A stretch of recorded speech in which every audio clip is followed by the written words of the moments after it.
That was not on my bingo card this year. Oh my God, I can't believe that happened. Not on my bingo card for 2025. Really? Where is the bingo card? Or are you just talking out of your ass? Because people love to say, oh, that wasn't on my bingo card, or oh, I knew this was gonna happen. But where is it? Where is the bingo card? Here at Nicky BNA, we take pop culture very seriously. So we actually made a 2026 bingo card with predictions of things that are gonna happen in music, movies, internet culture, pop culture, politics, the economy, everything, you name it, we got it. Because I did one of these last year and I predicted 9 things correctly. They were Tom Holland and Zendaya getting engaged, TikTok losing the Supreme Court case, Donald Trump and Elon Musk having a major falling out that would lead to some of the best tweets of 2025. Little did we know Elon would be tweeting that Trump was in the Epstein files. I said Doechii would hit a minimum of 50 million monthly listeners. At the time, she was only at 14. She even ended up winning Best Rap Album, so bonus point there.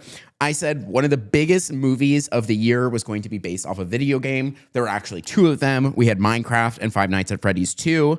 I said there would be the rise of a major new pop boy, and we ended up getting Somber. I said Donald Trump will do nothing to fix the cost of groceries. That one I'm a little sad about being right on. And last, I said Nicky at Night, our show, would have its first ever artist guest. And we did. Hey, we had some amazing artist guests. We also got a freaking US Senator. So I think that's bonus points, okay? All I'm here to say is that I feel like I have a pretty good track record of predicting things and being right about it. So part of the whole game of this, to anybody who didn't see this last year, I've done this for the past 2 years now, is you guys all have to also make your own bingo card. Well, you don't have to, but I would love it if you did. So many people tagged me on their stories and posted it last year. I freaking love it. If you do that, I will repost it to my Instagram. It's just at Nicky.Reardon. I love to look at that and I respond to your predictions. Sometimes you guys come up with such good things that I even think of myself. So yeah, without further ado, welcome back to Nicky and I. I'm your host, Nicky Reardon, and this is either the very last episode of the year or the first episode of the new year, in which case, Happy New Year. This is one of those weird times where I have to like bulk film a bunch. It's like the middle of December right now for me because I go home for the holidays. So I have some very, very interesting predictions for this year. Again, I think last year I had a pretty good run, if I'm being honest. The Tom Holland and Zendaya thing happened within 7 days of me posting that video. So, you know, I'm just saying, maybe I'm onto something, okay? A lot of these are about music. A lot of these are not about music. Some of them are just, and one manifestation, you know, trying to throw something in there. So to do a bingo card, there is 25 slots total, but one of them is a free space, which means that we have 24 predictions. My first prediction is a bit of a controversial one, but I'm just going to say it. And I'm not happy about this one, but I sadly feel it in my soul, is Nicki Minaj MAGA pivot.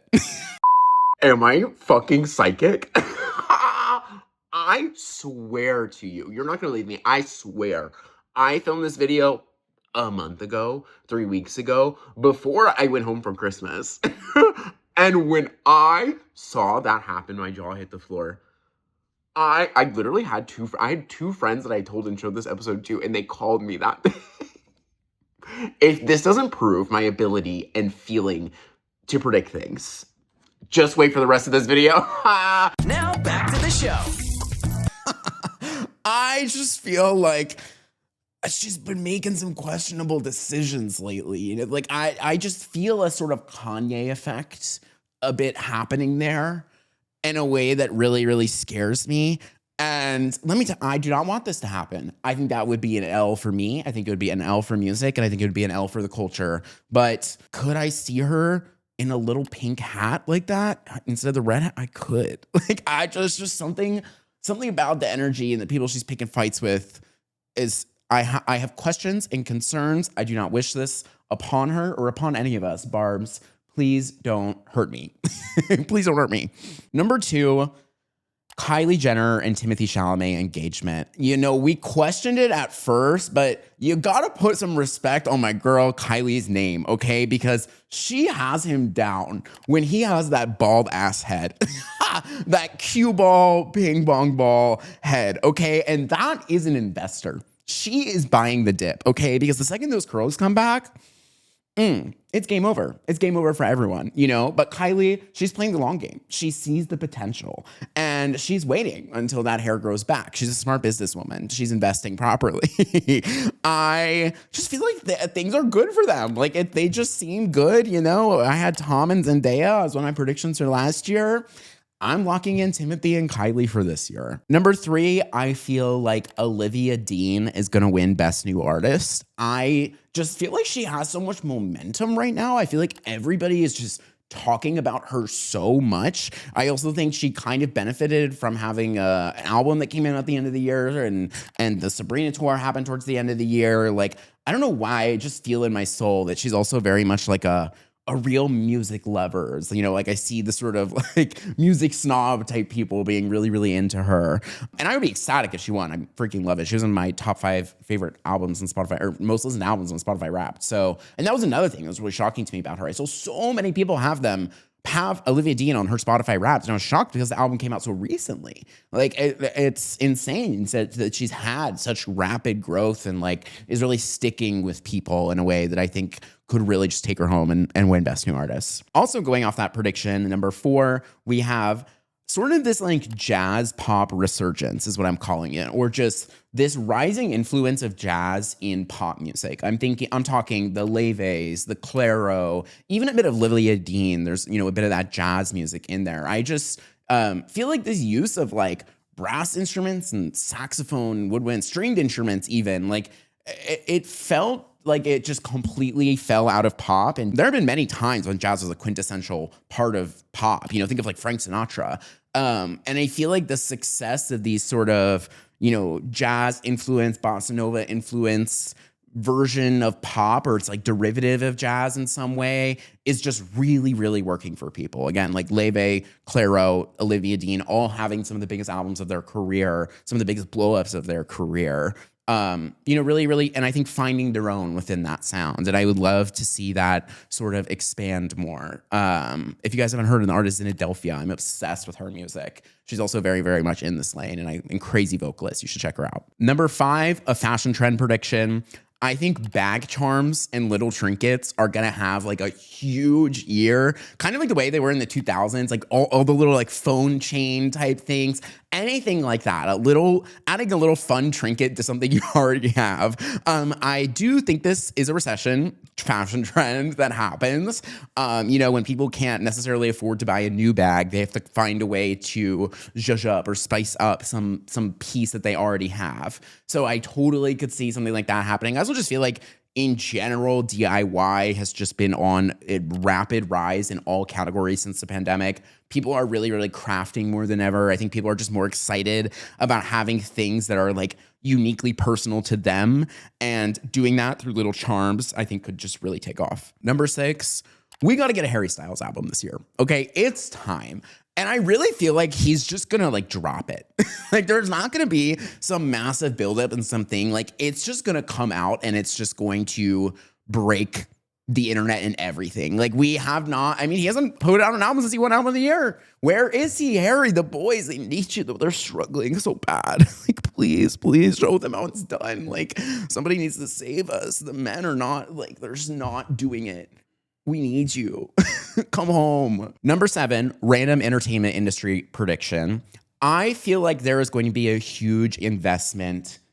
Not saying this prediction exactly, but I could see something where like a Netflix buys a major sport, or some sort of streamer invests heavily into ownership of a major sport.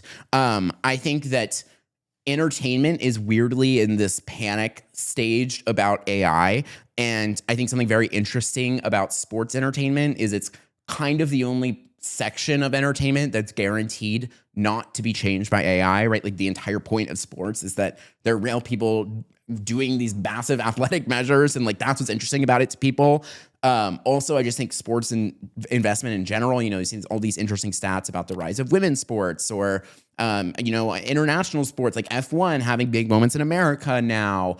And because of that, I really could see some sort of streamer or studio or something really try to invest heavily into getting their own version of like a Sunday ticket, like what DirecTV used to have. Number 8, I This is the prediction I'm least confident in. I think Bad Bunny is going to win Album of the Year. I really, it's between him, Kendrick, and Gaga. Like none of them would surprise me. I am choosing to say Bad Bunny and blocking that in as my pick too, because it would just be so good for the lore. Like him getting booked for Super Bowl, it being this massive, massive thing, you know, Donald Trump tweeting about it, and then he wins Album of the Year and does the Super Bowl like back to back. You know what I mean? It would just be so perfect. It would be so, what a beautiful way to shut them up. But also go to Kendrick Gaga. Again, this is the one I'm least confident in, but I'm going to say at this moment, I think Bad Bunny. Number 9, we are in a girl group resurgence and we need a major boy band. I need 5 little boys dancing the way Cat's Eye's dancing. I want them booked for a Gap commercial. I want 5 cute boys busting out some choreography. Men used to dance. Oh, let's talk about it. Michael Jackson danced. Justin Timberlake danced. Justin Bieber kind of tried to dance. One Direction tried to dance. But like dance had always, Usher danced. Like, where are the boys dancing? Where are the boy bands in general? I just feel like after the success of Cat's Eye, every label on earth is going to sprint and jump to be the first one to create boy Cat's Eye and really, really try and do that of this like American boy band that follows like K-pop methodology of artist development. And also just more girl groups in general. You know, I love Flow. We've even had like big, you know, solo albums from people like Jade and Adele who previously were in a group. I just love it. I want more of it. Like we need bands and groups and that type of thing back in the music sphere. Okay, number 10 is a prediction that I got wrong last year, and I'm doubling down. I'm doubling down, okay? I just feel in my soul that this will happen at some point. And the fact that it hasn't happened yet, I find a bit sad and disappointing. Trisha Paytas Skims campaign. Tell me Trisha Paytas would not be so perfect for a Skims campaign. Like her and Moses get the whole family. We're doing a little family set thing, a little his and hers thing. Come on. Get her on that G-Wagon with a little bow on it. Like, oh my God, it would be so good. It would be so good. I just feel like she would be so perfect for a Skims campaign. I can't believe it didn't happen in the last year. Also, I feel like always are like looking for who is like a really viral person having their viral moment. And that's Trisha. Like, come on. Kim Kardashian, wake up. Get on it, girl. Number 11. This is a little bit ambiguous.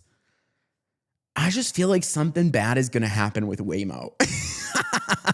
I don't know what, I don't know how, but the vibes are off. I just feel like the vibes are off and there's going to be a WAYMO scandal. I don't know if it's going to be like a surveillance thing. Like we one day find out that like every person who's ever been in a WAYMO has been recorded. I don't know if it's going to be like an accident thing. I hope not. I don't want anybody to get injured.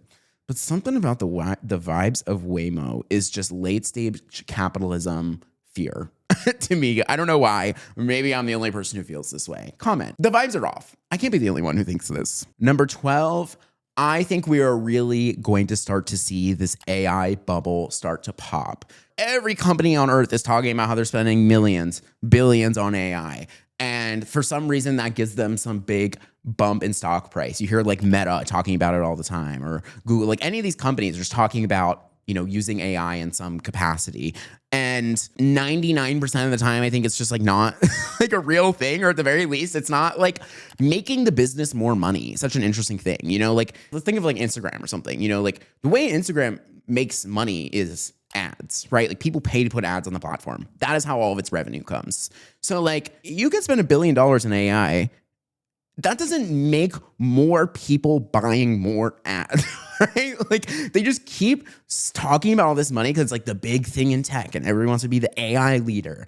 And I think sometime in the next year that's just really going to pop and people are going to realize like, wait a minute, you spent $1 billion on Meta AI and like, you're not actually making any more money. Like you're just kind of talking about this, right? Like, you know what I mean? It's just something about that is going to pop. Number 13, going off of this sort of discussion about AI, I think people are going to have a really, really big obsession with practical effects, and that's going to be a big resurgence. I actually think that human-made is going to become a thing that people use and trademark the same way people talk about like made in America or like organic, right? Like something being human-made will be like a big selling point of the film. You know what I mean? And there will even be people who are like inspectors that come in to ensure that it was all human made. The same way that they have to do that for like organic and stuff to see if it was actually, or grass fed, you know what I mean? Those types of things. Like I see this idea of human made, art and creativity becoming a thing that is desirable and sought out by people, but also kind of used as a marketing tactic that they assign to things in that way. Number 14, sports betting epidemic. I talked about this in the Epidemic of Escapism video about how terrified I am about sports betting in America.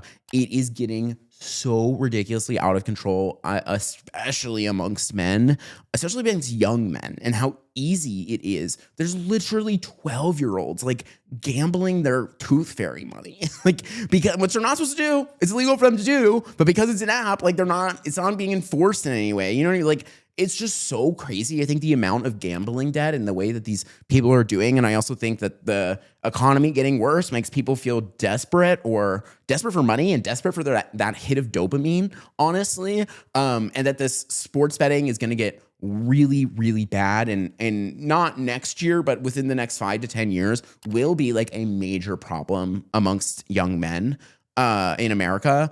And we're really starting to see that set in a scary way. Number 15, I feel like Ralph Lauren could really become like a top 5 fashion brand. The experiential marketing of Ralph Lauren lately has been insane. They did like a Christmas tree pop-up. Everything they do is just this like perfect, like vintage inspired Americana style. Like everything just feels so cinematic and beautiful. Like you're in a Hallmark movie. They have had these like really great pinpoint moments. I think they did something like Wimbledon. And like, I think they've really just cracked this midpoint between like a high-end mall brand, but not quite a designer brand. But still very elevated and sophisticated. And as the recession continues to grow, think that luxury fashion will take a huge hit. And a brand like Ralph Lauren is very well positioned to be the next big thing because they are not quite at that end of like the luxury price point. And have just had like really, really incredible like brand building and world building that I think is really gonna get them to like the biggest they've ever been. Number 16, I think that there is going to be a major unemployment crisis next year. I think we're already in one, but there's some very, very weird stuff going on right now with the way unemployment data is reported. I've actually thought about making a video on this. I might do a full one at some point where the federal government just like didn't, for the first time ever, decided we're just not going to share the unemployment rate, which is crazy, right? Nobody does that when it's good. You know what I mean? Like it has to have been some sort of record low. That is the first thing. The second thing is that in general, unemployment is like really, really hard to track. They generally try to estimate it and they try to use these things and indicators of like, how many more people are signing up for unemployment insurance this month than they were last month, or those sorts of things. However, a very interesting and fascinating thing about this is that sort of data does not count gig work. One of the biggest examples being Uber or DoorDash or Postmates, right? Like if somebody is out of a job or they're in between jobs, they do Uber, they do DoorDash, whatever. That does not count as unemployment, right? Because they're a gig worker.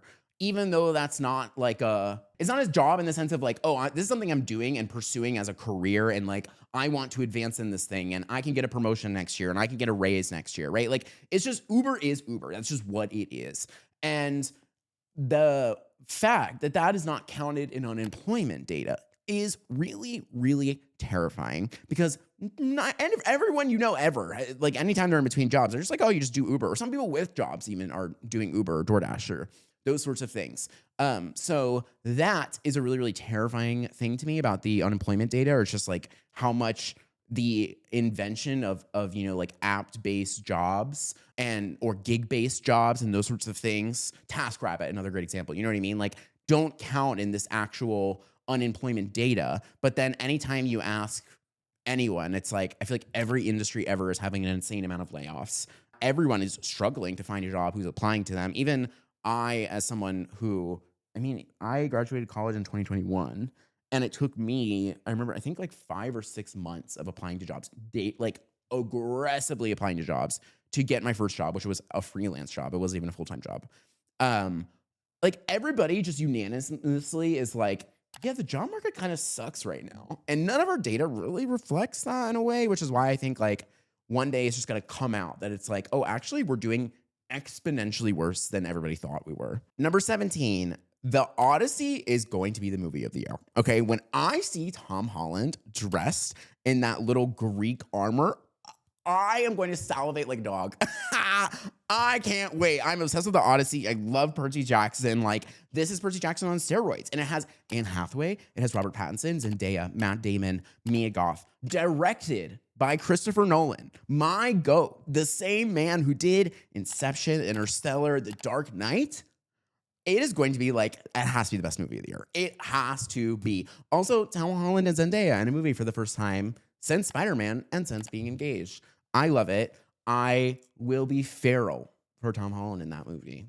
Get ready for it, okay? There will be a review coming. I can't wait. I need to see it so badly. Number 18. I think we're going to have a big song of the summer. This past summer, we didn't have like a unanimous defined, like, this was the song of the summer. I can't see that happening 2 years in a row. I can't, and maybe that Harry album could do it for us. Maybe it could, like we need a big song of the summer. I can't see us going 2 years without one. There's just no way. It's up for grabs. Someone please step in. Number 19, sort of a creator economy prediction. I don't know how to phrase this one. It's going to be a bit like of a ramble until it makes sense. And it's like, I really think we're seeing sort of the creator economy and influencer marketing become more geared towards specialists. What do I mean by this? I feel like in the beginning, for a lot of things, I'm gonna use fashion as an example. Like a lot of creator marketing was like hot people with high follower accounts doing stuff. You know what I mean? Like, like an example, no hate to this person. Like Vinny Hacker going to Fashion Week, right? Like I think Vinny Hacker is probably an extremely nice person. I'm just using him as an example of like, he is just a hot guy with a high follower account. His actual content is like gaming and like Twitch, right? Like nothing about him is fashion. And I think slowly over time, we're going to see more of like the Wisdom K type creators, or like an Elliot Dupree is somebody that I really love. Drew Joyner is another creator that I really love. Nina Lay, right? Like these are people that actually like discuss fashion and study fashion and have takes about they are specialized in what fashion is, sort of like being the new version of that, or not even a new version, but more so like that's where everything's gonna go, right? Or like, instead of Charlie D'Amelio getting invited to the movie premiere, it's gonna be like people who actually review movies. You get what I'm saying? Like I just think everything for a long time in the beginning, the way marketing and branding works, as somebody who has like worked in like a biz org and like done all that influencer marketing jobs, is like everybody's just trying to look good for their boss, right? Like you have X amount of spend to get Y amount of impressions. And it's a very, very easy win if, you send, again, Vinny Hacker. I'm so sorry. I don't mean to be picking on this poor guy. Like Vinny Hacker to the VMAs, right? If you do that, will he post a picture on Instagram and will it get 50,000 likes? And will that look extremely good for the amount of money it costs to send him there? Absolutely. Will you look good for your boss and your client and have a killer pitch deck? Absolutely. Are those 50,000 people going in to watch the VMAs because Vinny Hacker was there? Absolutely not. Right? That is this weird thing that's like with just the way marketing is, like people just have this assumption that like views are good, engagement is good without like the depth of that connection ever being accounted for and mattered, or just like, are the people actually watching the thing or liking that thing like the target audience of what this is, right? And I think slowly I have seen a lot more brands and people, or just friends of mine who work in the industry, like notice that and talk about that, right? Of like, oh, well, like we don't really just like need this thing to be seen by as many people as possible. We need this thing to be seen by people who are actually interested in buying it or watching the movie or listening to the song, whatever, right? Like, and more of that I think is better. I think it's better to have like a small specialized thing or group of people than it is to just have like, Alex Earl at the Oscars, or I don't know. Number 20, I have this theory that fashion brands are going to start developing their own movie studios, like what Gucci did with the Tiger that was starring Demi Moore, Kiki Palmer, Alex Consani. We saw that Gentle Monster did The Hunt, which was the horror film with Hunter Schafer. Granted, there has always been this intersection of fashion and music, right? Like Jonathan Anderson did all of the costuming for the Challengers movie, or Tiffany and Co. did all of the jewelry in the new Frankenstein movie. But I think we're actually going to see fashion houses start to produce and fund and invest in movies with product placement. Like they do all the costuming and all the wardrobe of the movie. And then also do like the entire press tour and of the talent and the actors and everything that they're doing. This is something that YSL actually started in 2023. They created something called YSL Productions and started doing exactly this. Like they help develop and fund and produce movies in exchange for product placement, essentially. Like all of the great example was Emilia Perez, which was nominated, won Oscars last year. That movie was from YSL Productions, and all of the costuming and everything in the film was through YSL. I think the reason for this is that luxury fashion has to be aspirational. They have to sell you on this idea of like status and fame and wealth. And that they used to be able to do that through like content and through advertising, but the creator economy made that accessible to everyone, right? Like now anyone can make a video. Now anyone can be an ad. Now creators are on billboards and stuff even sometimes, right? So they have to push that a step further. What is the new thing that they can do to be aspirational? And I think that's just like full-blown film, right? That is something that an independent creative cannot do on their own. It's impossible. There's too many people and too many teams needed to create something like that. So I think that they are actually going to start funding these full-blown, like high-scale, even there's like 30-minute shorts type things of films to promote their products. Number 21, I feel like Ariana or Cynthia will win the Oscar, but not both. I don't know why. I just feel like it'd be too good to be true. You know what I mean? But I do feel like one of them will win. There's no way we can go through all this 2 years of Wicked being like the biggest cultural phenomenon in film, right? Like neither of them, there's just no way. And they're so good in that movie. They're so good. They are so good. I want one of them to win it. Both of them would be great, but I feel like that's just too good. We don't live in a world that good, you know? Number 22, another fashion prediction. I feel like it's going to be a huge year of like lace and doily in kind of everything. Like a little lace shirt under the blazer or a lace collar, or even adding it, lace stockings, dresses, adding it to existing pieces even. I don't know why. I think it's just such like a cutesy little thing. I think it's something that's like kind of is in this sort of like Victorian coquette lane that's very girly, but it's also kind of, a bit of that like 60s Sabrina Carpenter type girly, but also can be kind of Lana Del Rey. There's also like sort of like a religious aspect to it. You know what I mean? It's just like a piece that sits at the intersection of a lot of different aesthetics. And I think it's something that's really, really cool. It's something that's very fun to play around with. It's a very light fabric, so it's very easy to add to things. And I just think the girls are loving it. And they're loving this sort of like colonial cutesy girl vibe. So I think it's going to be a big trend. Number 23, I really think Timothee Chalamet might win the Oscar for Marty Supreme. It is apparently like the best movie ever. People love it. And at the time I'm recording this, it hasn't come out.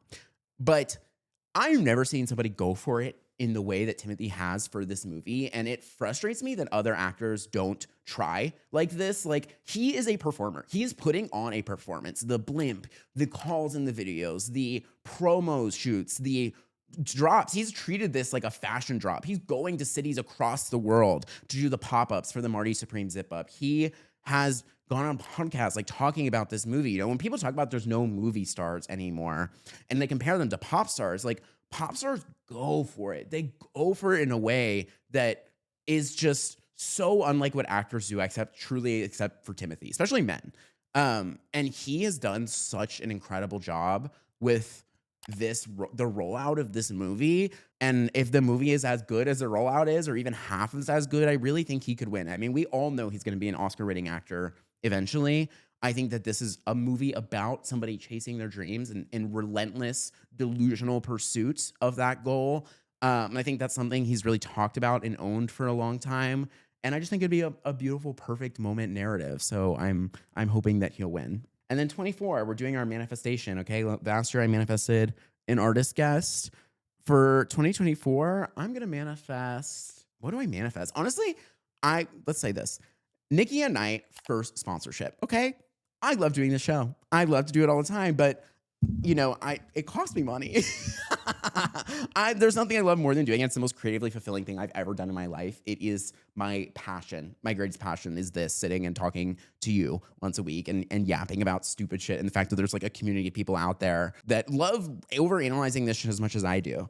And part of that is it has to grow and scale so that I can continue to like invest into it and have sets and producers or what, you know what I mean? Like I really want that. I really want to make this into something amazing. I want this to feel as good as like Billboard does or Rolling Stone does, So we're manifesting that. We're manifesting things that are going to let me make the show even bigger and better and more amazing in the next year. But y'all, please make a bingo card. Please tag me in it. And I know some of y'all like to just comment it out. They like to listen in the comments. You did that last year. I might check a few, but I will look and respond to all of the ones you tag me on Instagram in the story. So do it. Make a little bingo card. It's fun. We did it last year. Everybody knows I got 9 things right. Can you beat my score this year? I don't think you can. But let's find out. Don't forget to subscribe to the channel. Follow us on Spotify. I love y'all dearly and Happy New Year. Have a good one. Bye.